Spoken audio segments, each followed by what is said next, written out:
matter.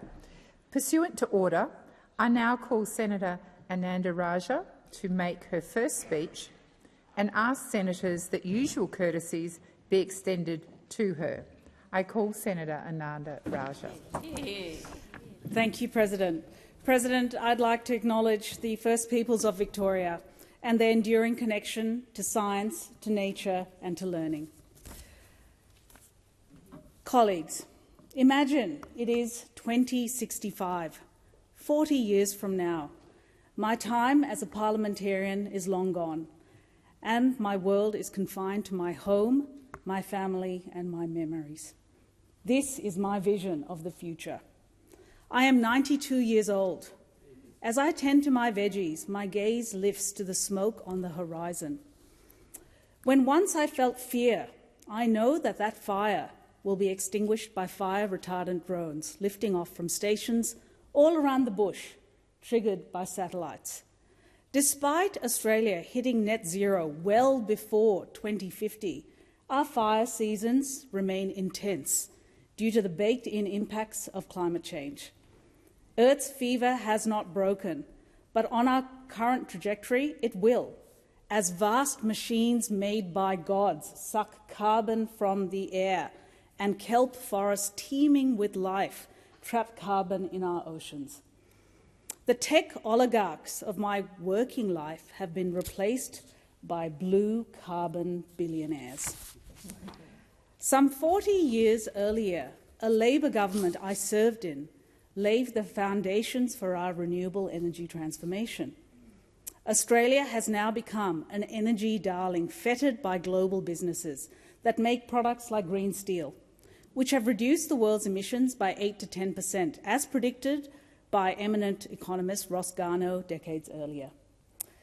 We now feed the world's appetite for guilt-free energy, especially in Asia, while creating that holy grail, a high-wage economy delivering sustained prosperity immune from the boom and bust of mining. Regional communities like mine have benefited most, with streets abuzz with young families, a good indicator of a thriving community. I am reminded to get dinner on because my granddaughter will be home soon. She works in our booming biotech sector, making nanoparticles that deliver chemotherapy directly to cancer cells, leaving healthy tissue intact. The scorched earth side effects of chemo I witnessed as a doctor have been relegated to the history books. Working in the city, she will be home soon, thanks to high-speed trains that practically fly in tunnels at speeds rivaling a jet. I never liked the Melbourne to Canberra flight. Now I never need to take it. I turn to squeals of delight from my great-grandson, who has spotted a wombat under the deck. I lift him up. The pain of knee osteoarthritis that marred my 60s has eased, thanks to weight loss drugs made affordable decades earlier. These drugs have crushed diabetes, heart disease, arthritis, cancer, and sleep apnea. When I was a doctor, hepatitis C had no cure until antivirals came along. The same has happened with obesity, by far the toughest nut to crack. By blocking the reward centres in the brain, these drugs have also curbed drug and alcohol addiction, saving billions in knock-on social and economic effects.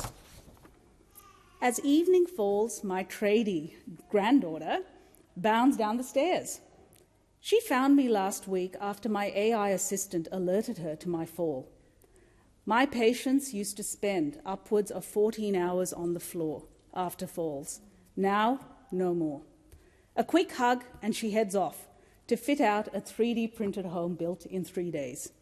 She won't be alone, joined by farmers, construction workers and council workers who work under floodlights. Heat stress has reset the working patterns of thousands of Australians who, like I once did as a doctor, now work the night shift. An alert from our Prime Minister pops up. A new respiratory virus has been detected with pandemic potential. Rest assured, she says, a universal vaccine is available to buy us time before a more specific vaccine is approved. Made domestically, the delays will be minimal. With the ranks of our elderly and immunocompromised growing, clean indoor air powered by abundant energy is another layer of protection around vulnerable Australians who do not respond to vaccination. Dinner is a communal affair with 4 generations around the table. After a meal of lab-grown meat, my great-grandson and I snuggle up together with his favourite book, Diary of a Wombat. Some things never change. President, every single concept in this vignette is grounded in science rather than fiction. It is a future where advances in science and tech lift up our living standards, making us more resilient, prosperous, and able to withstand whatever the world throws at us. It means delivering investment and policy anchors that give our innovators and startups certainty for the patient, difficult work of R&D. When Pulitzer Prize-winning writer Siddhartha Mukherjee said that technology dissolves its own past, he meant a leap from analog to smartphone, from prayer to life-saving drugs, from coal-fired power to cities powered by cars and home batteries. As a doctor, scientist, and now senator, I'd like to see Aussie fingerprints all over that future tech. Labor understands that critical mineral processing, agriculture, and clean energy are areas where we have a competitive edge. But there is another which is a sleeping giant. Biotech, like clean energy, is an area where we are primed for success. In research excellence, Australia is ranked 8th globally. Our health system, underpinned by that great Labor legacy, Medicare, tops the world rankings. And we are one of 10 countries with science and tech clusters in our major cities.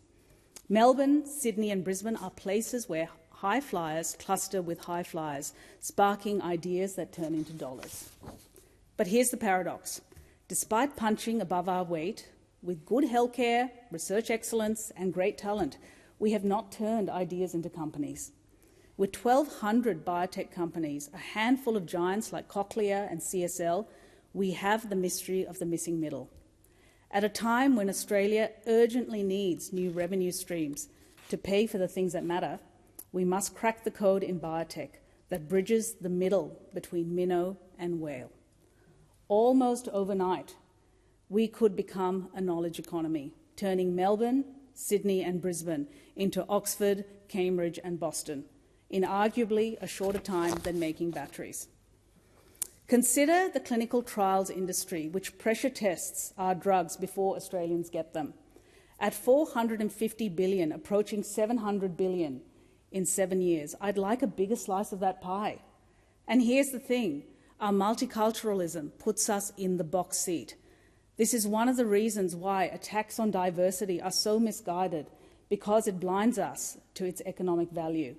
If a drug works in a culturally diverse population, it is likely to work in millions, if not on billions of people. Australia should be the clinical trials destination of the world. A thriving biotech sector means jobs for knowledge workers who, like me, struggled in academia for too long.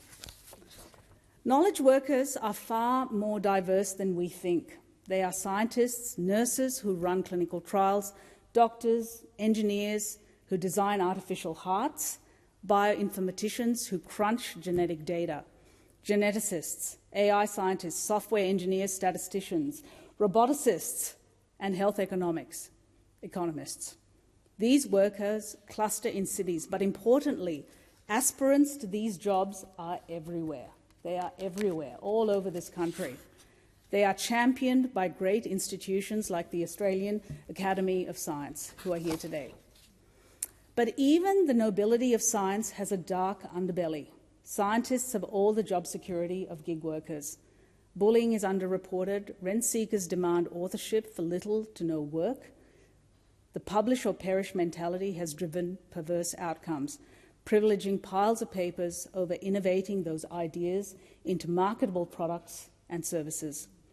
Our young scientists, who are the engines of innovation and patents, have no chance when judged by seniors who have usually never started companies themselves. If the system feels stacked against our young scientists, it's because it is. and we, as the funder of around $6 to $7 billion on behalf of all Australians, are obligated to fix this. These systemic problems are part of the reason I would like us to bridge the gap to mid-sized companies in biotech. The 8,500 PhDs we make every year need jobs outside academia, and I am not alone. A 2024 report by Research Australia revealed that only 1 in 6 postdocs would recommend an academic career. 1 in 6. India's first Prime Minister, Jawaharlal Nehru, said, "The future belongs to science and those who make friends with science." I say yes, but it's our young scientists we really need to be friends with. President, as a doctor, I observed the sins of society wash up in 2 places, the justice system and public hospitals. For 26 years as a generalist, I saw patients at the bottom of the pile. I watched the tsunami of chronic disease, severe mental illness, drug and alcohol addiction and homelessness. Every week, I made a cancer diagnosis and alleviated the last moments of a person's life. Some 30 to 55% of health outcomes are due to drivers beyond health. These social determinants like housing, access to healthcare, education, employment and discrimination are core business for Labor governments. Core business. Wearing my other hat in infectious diseases meant fighting small print infections that nobody has ever heard of in patients with profoundly weak immune systems. I saw patients with blood cancers, autoimmune conditions and transplantation, heart, lung, kidney, bone marrow. The Alfred Hospital in Melbourne did cutting-edge medicine and I loved it.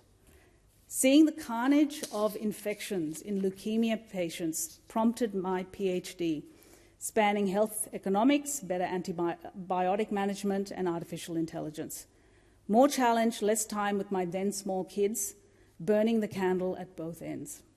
It sharpened me up and fostered a love for science which has stood as a protective factor against the shadow that stalks all doctors, burnout.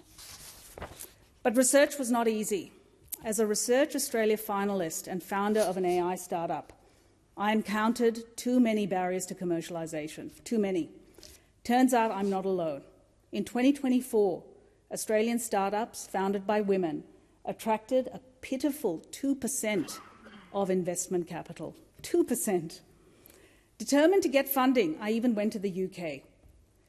I thought it was because of my gender, my colour, or not enough titles. It was probably a combination of all 3. Enabling women, including those with funny names, to sit rather than serve at the founder table means confronting the uncomfortable truth of unconscious bias. It is structural as the steel beams that hold up this place, but it weakens the whole.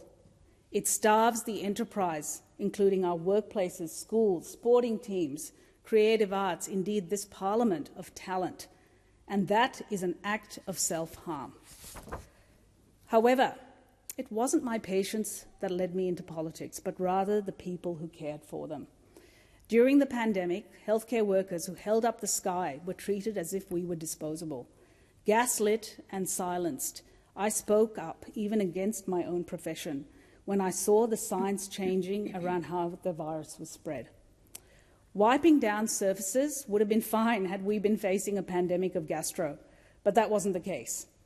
I had junior and senior doctors coming to me with their fears, heard nurses weeping behind closed doors, and I went to work. I fought for our safety at work with a coalition of healthcare workers I pulled together. It was the most testing period of my life, hands down, juggling on-calls, kids, late nights, media, publishing, giving lectures.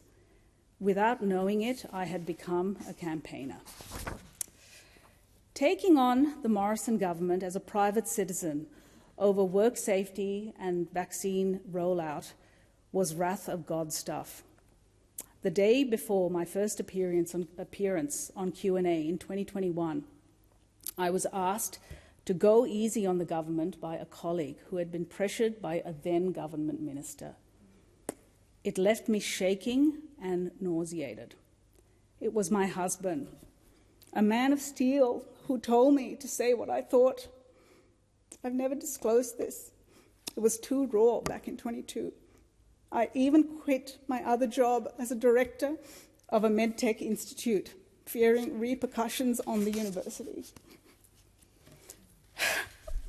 President, today I'd like to thank that politician, because those standover tactics, along with the policy drift of the then government, drove me into the arms of the Labor Party. And the rest, as they say, is history.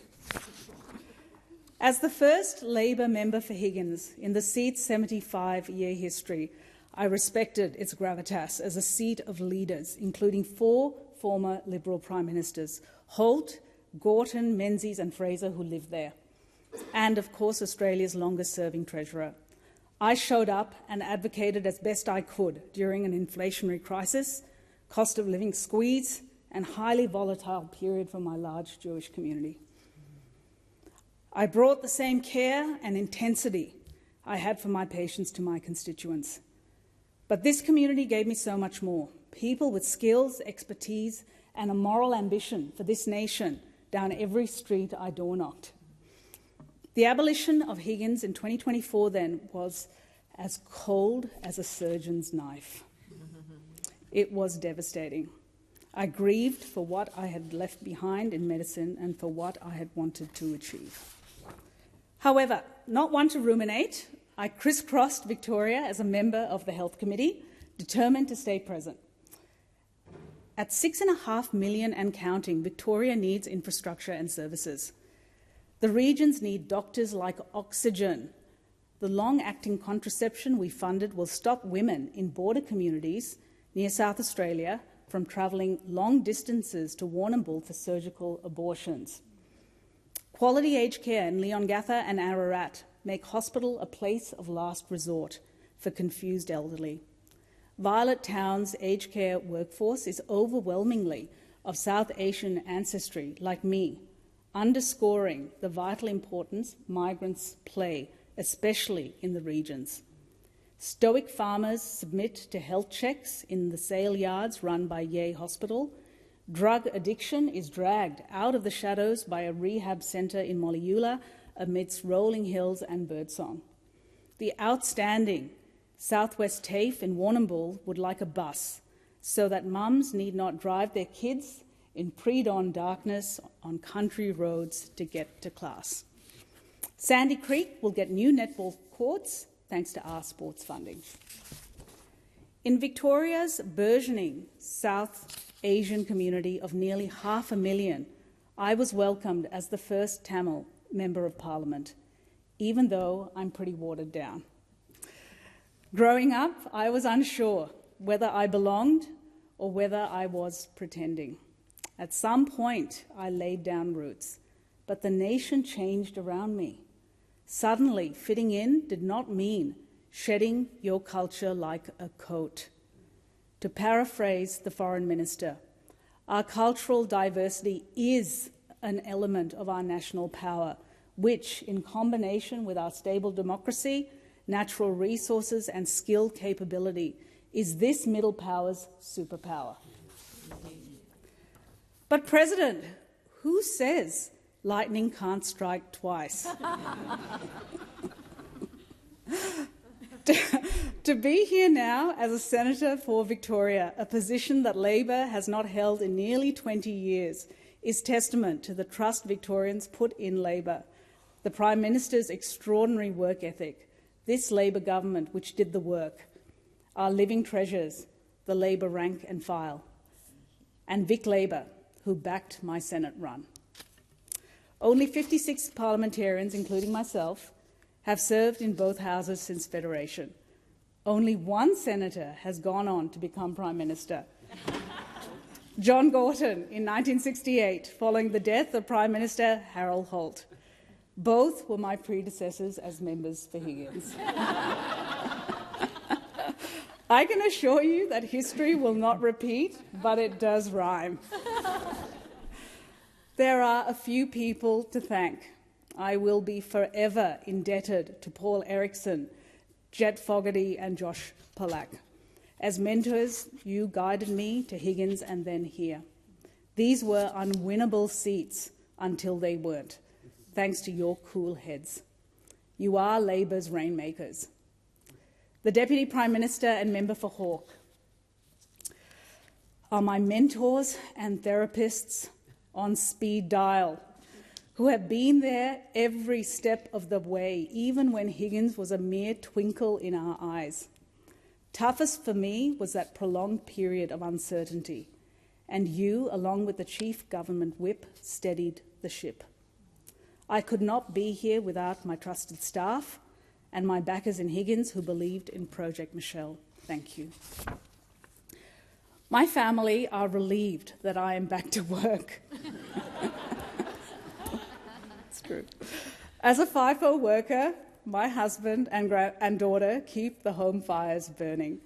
Annika was absent during my first speech in 22 due to Year 12. This time it's Ash's turn. It's a Gen Z house filled with laughter, K-pop, piercing bagpipe practice, cooking safaris, and too much dog hair. Clean it up, guys. Clean it up. I am proud of the capable, resilient, and good-humoured people you have become.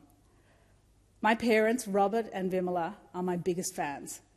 They trod the familiar migrant path of self-determination when Labor luminaries Hawke and Keating were terraforming a modern Australia.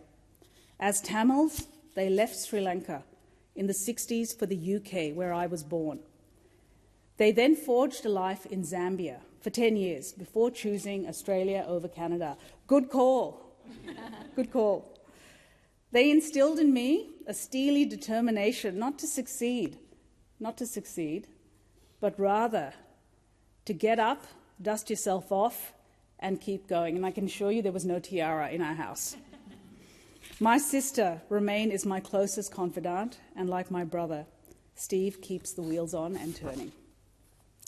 President, my vision of the future 40 years from now is not rose-coloured, but neither is it dystopian. In fact, far from it. It is a legacy that will be written on the faces of Australians as either the furrowed brow of worry, the set jaw of resolve, or the squeals of delight in our grandkids. Which face greets us in our old age depends on whether we find middle ground in this place. That middle ground, it turns out, is where most Australians are and likely to remain. It also means making tough decisions and explaining rather than weaponising the trade-offs. Or else what is our problem today will be an even bigger one for our counterparts tomorrow. If politics is the art of what's possible, then as a hardcore pragmatist, I will take the possible over the perfect any day. I thank the House.